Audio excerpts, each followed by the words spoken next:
নমস্কার।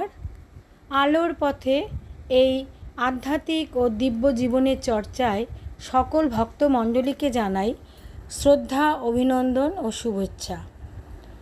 আজ আমি শ্রী শ্রী মায়ের অনুধ্যান পাঠ নিবেদন করব। প্রথমে মায়ের প্রণাম মন্ত্র দিয়ে শুরু করছি। ওং জননীম শারদাম দেবীম রামকৃষ্ণাম জগদ্গুরুম পাদপদ্মে তয়ো শ্রিত্বা প্রণমামি মুহুর্মুহু প্রণমামি মুহুর্মুহু প্রণমামি মুহুর্মুহু। জয় মা, জয় মা, জয় মা। আজ শ্রী শ্রী মায়ের অনুধ্যান করব। শ্রী শ্রী মা এখন তিনি আমাদের লোকচক্ষুর অন্তরালে। প্রায় 300 বছর 103 বছর অতিক্রম হলো তিনি দিব্যধামে চলে গেছেন। একমাত্র ধ্যানের দ্বারাই আমরা তাকে আমাদের হৃদয়ে, আমাদের মানসপটে জীবন্ত করে তুলতে পারি। আমরা যাকে ভালোবাসি তার কথা চিন্তা করি। গভীর চিন্তা দ্বারা আমাদের ধ্যানের সত্তায়, আমাদের হৃদয় সত্তার ভেতরে তিনি আসেন। শ্রী রামকৃষ্ণ বলেছেন যে আমার চিন্তা যে করবে সে আমার ঐশ্বর্য লাভ করবে, যেমন পিতার ঐশ্বর্য পুত্র লাভ করে। আমার ঐশ্বর্য অর্থাৎ ঠাকুর বলছেন জ্ঞান, ভক্তি, বিবেক, বৈরাগ্য, শান্তি, সুখ, ভাব, মহাভাব, প্রেম, সমাধি, এগুলো ছিল ঠাকুরের ঐশ্বর্য।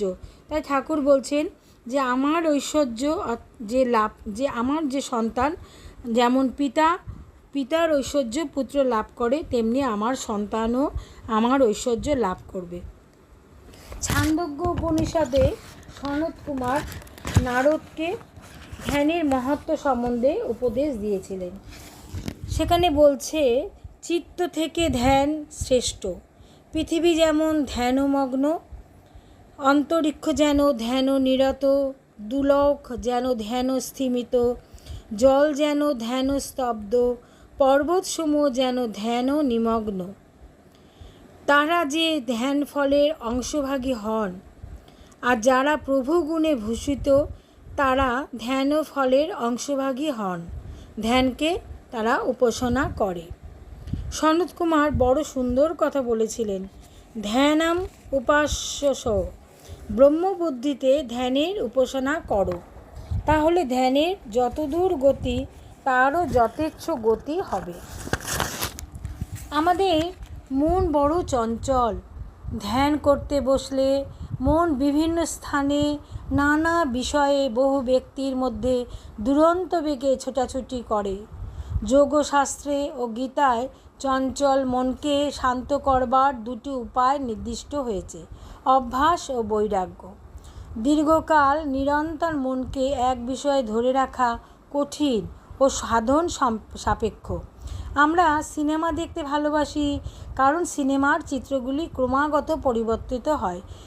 মন এবং সিনেমা উভয়ই চঞ্চল, তাই তাদের মধ্যে মেল বন্ধন। যারা যোগমতে চিত্তবৃত্তি নিরোধ করতে পারে না, তাদের পক্ষে এই মাতৃধ্যান খুব সহায়ক হবে।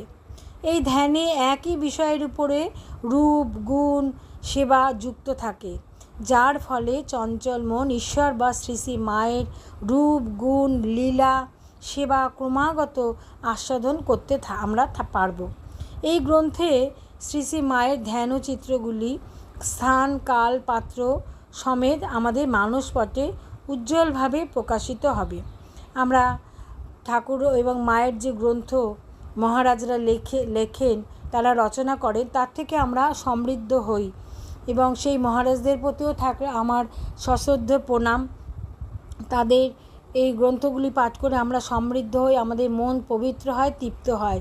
শ্রী রামকৃষ্ণ সুন্দর বলেছেন, আমরা যতক্ষণ মাকে না দেখি ততক্ষণ ডাকতে থাকি, কিন্তু মা যখন আবির্ভূত হন তখন কি মাকে বলি তুমি আমার সামনে বসো আর আমি চোখ বুজে তোমার ধ্যান করব? আমরা তখন চোখ খুলে মাকে দেখি আর আনন্দ পাই। মানুষের মন কিভাবে প্রিয়জন বা ইষ্টের সুখ দুঃখ যুক্ত হয় তার একটি উদাহরণ দিই। এক রাম ভক্ত রাম রাজা হবেন বলে আনন্দে উল্লসিত। তারপর যেই সে শুনল যে রাম 14 বছর বনবাসে যাচ্ছে, তখন সে দুঃখে ভেঙে পড়ল। আবার যখন শুনল সীতাহরণ করল রাবণ, তখন তার মন ক্রোধাবিষ্ট হলো, অর্থাৎ সে খুব রেগে গেল। আবার রাবণ বধ হলে সে খুশি হলো। পুনরায় রাম রাজা হলে সে আবার আনন্দিত হলো, এবং সীতার বনবাস হলে আবার দুঃখিত হলো। এইভাবেই আমরা প্রিয়জনের সুখ দুঃখের সাথী হই এবং নিজেরাও তা অনুভব করে থাকি। স্বামীজির শতবর্ষ জয়ন্তীকালে এক বৃদ্ধ ভদ্রলোক অদ্বৈত আশ্রম থেকে 75টি ছবি কিনে বাঁধিয়ে ঘরে দেয়ালে রাখলেন।